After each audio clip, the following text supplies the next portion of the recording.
School থেকে খেলা দেখা, পুরো ম্যাচে হই হল্লোড়, বাহারি সাজে স্টেডিয়ামে আসা আর ম্যাচ শেষে জয়ের আনন্দ নিয়ে বাড়ি ফেরা, এটাই তো ছিল ক্যারিবিয়ান ক্রিকেট সমর্থকদের নিয়মিত রুটিন। তবে হঠাৎ কেন এই অধপতন? সবশেষ অস্ট্রেলিয়ার বিপক্ষে সিরিজে একটাবারের জন্য যে ওরা পায়নি আনন্দ আর উচ্ছ্বাসের মুহূর্ত।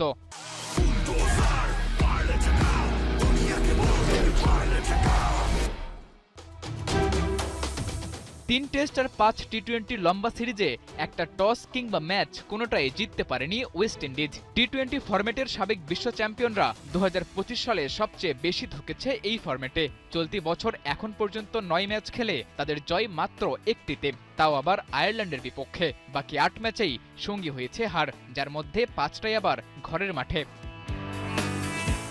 ক্রিকেটের ছোট্ট সংস্করণে ক্যারিবিয়ানদের পারফরম্যান্স কতটা নাজুক তা বোঝার জন্য এই পরিসংখ্যানটাই যথেষ্ট। টি-২০ র্যাঙ্কিংয়ে ৬ নম্বরে থাকা ওয়েস্ট ইন্ডিজ চলতি